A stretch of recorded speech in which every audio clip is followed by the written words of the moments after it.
ഷൊർണൂർ നഗരസഭ പി കൃഷ്ണൻ സ്മാരക town hall നാടിന് സമർപ്പിച്ചു. പി മമ്മിക്കുട്ടി MLA ഭദ്രദീപം തെളിയിച്ച് ഉദ്ഘാടന കർമ്മം നിർവഹിച്ചു. ഫണ്ടിന്റെ പ്രശ്നം എല്ലാ കാലത്തും ഏത് പദ്ധതിക്കും വരും, സ്വാഭാവികമാണ്.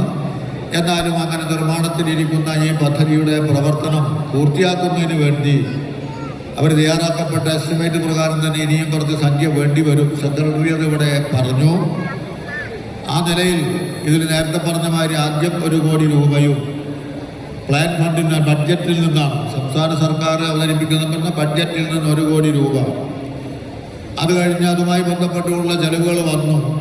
വീണ്ടും നമുക്ക് പൂർത്തിയാക്കണമെങ്കിൽ അതിനനുസരിച്ച് പൈസ വേണം എന്ന് പറഞ്ഞപ്പോൾ പൊതുവായ രീതിയിൽ നമുക്ക് MLA ആസ്തി വികസന ഫണ്ടിൽ നിന്ന് അത്രയും കൊടുക്കാൻ കഴിയില്ല എന്നുള്ളതുകൊണ്ട് സംസ്ഥാന ഗവൺമെൻറ്റിൻ്റെ ബഡ്ജറ്റിൽ തന്നെ ഉൾപ്പെടുത്തി നമ്മൾ 2 കോടി രൂപയും കൂടി ഇതിന് അനുവദിക്കുകയാണ് ചെയ്തത്.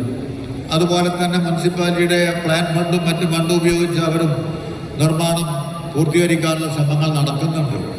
ആ 2 കോടി രൂപ നമ്മൾ ബഡ്ജറ്റിൽ നീക്കിവെച്ചെങ്കിലും അതിനാവശ്യമായ ASM TS ഒക്കെ ലഭ്യമായി വന്നപ്പോൾ സംസ്ഥാന ഗവൺമെൻറ് തന്നെ PWD റൈറ്റിൽ ഒരു റിവിഷൻ വരുത്തി. നഗരസഭാ ചെയർമാൻ MK ജയപ്രകാശ് ചടങ്ങിൽ അധ്യക്ഷത വഹിച്ചു. ഡെപ്യൂട്ടി ചെയർപേഴ്സൺ P സിന്ധു സ്വാഗതം പറഞ്ഞു.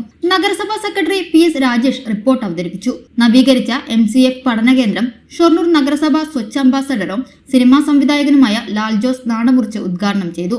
നഗരസഭയുടെ ആദ്യ ചെയർമാനായിരുന്ന ശ്രീ P കൃഷ്ണനോടുള്ള ആദരസൂചകമായി അദ്ദേഹത്തിന്റെ പേരിൽ ഇത് ഷൊർണൂർ നഗരസഭയുടെ അഭിമാന നിമിഷം. മുൻ നഗരസഭാ ചെയർമാൻ M നാരായണൻ, നഗരസഭാ സ്റ്റാൻഡിംഗ് കമ്മിറ്റി ചെയർമാൻമാരായ MG Mukundan, Fathimath Farsana, P Jisha, KM Lakshmanan, councillor TK Basheer, CDS chairperson VC Sindhu, CPM Kulappully local secretary N Jayapal, വിവിധ രാഷ്ട്രീയ പാർട്ടി പ്രതിനിധികളായ Vijayaprakash Shankar, Subhash, P Thahir, Rotary club പ്രതിനിധി കൃഷ്ണകുമാർ, വ്യാപാരി വ്യവസായി ഏകോപന സമിതി പ്രതിനിധി CP ജയൻ, നഗരസഭ അസിസ്റ്റന്റ് എഞ്ചിനീയർ GP ഷൈനി എന്നിവർ സംസാരിച്ചു. മെഗാ മ്യൂസിക്കൽ ആൻഡ് ഡാൻസ് ഇവന്റും അരങ്ങേറി.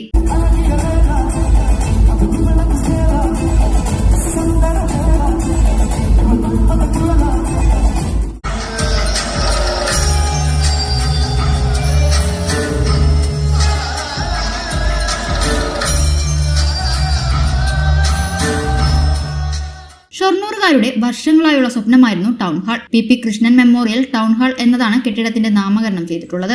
2010 ഭരണസമിതിയാണ് ഷൊർണൂരിൽ ടൗൺ ഹാൾ നിർമ്മാണത്തിന് തുടക്കം കുറിച്ചത്. പ്രാരംഭ നടപടികൾ ആരംഭിച്ചെങ്കിലും പിന്നീട് പദ്ധതി സാങ്കേതിക കാരണങ്ങളാൽ നിന്നുപോവുകയായിരുന്നു. അതിനുശേഷം വന്ന പുതിയ ഭരണസമിതിയാണ് ടൗൺ ഹാളിന്റെ നിർമ്മാണം വീണ്ടും പുനരാരംഭിച്ച് പൂർത്തിയാക്കിയത്. നഗരസഭയുടെ പ്ലാൻ ഫണ്ട് ഉപയോഗിച്ചുകൊണ്ടാണ് 60% നിർമ്മാണ പ്രവൃത്തികളും പൂർത്തീകരിച്ചിട്ടുള്ളത്. പിന്നീട് P മമ്മിക്കുട്ടി MLAയുടെ ഫണ്ടിൽ നിന്നും 2 കോടി രൂപ വിനിയോഗിച്ച് അവസാനഘട്ട പണികളും പൂർത്തീകരിച്ചു. ശീതീകരിച്ച ഹാളാണ് ഒരുക്കിയിട്ടുള്ളത്. കൂടുതൽ സൗകര്യങ്ങളോട് കൂടിയ ശുചിമുറി, വിശാലമായ പാർക്കിംഗ്, 650 പേർക്കിരിക്കാവുന്ന ഹാൾ, ബാൽക്കണി എന്നിവ പുതിയ ടൗൺ ഹാളിലുണ്ട്.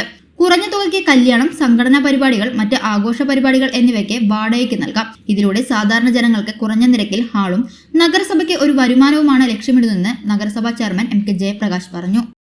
സൗജന്യ വൈഫൈ കണക്ഷൻ അങ്ങനെ വരാൻ വഴിയില്ലല്ലോ. ഫ്രീ മോഡം ഇൻസ്റ്റലേഷൻ ചുമ്മാ. സത്യാടോ, എന്റെ വീട്ടിൽ ഈ കണക്ഷനാ.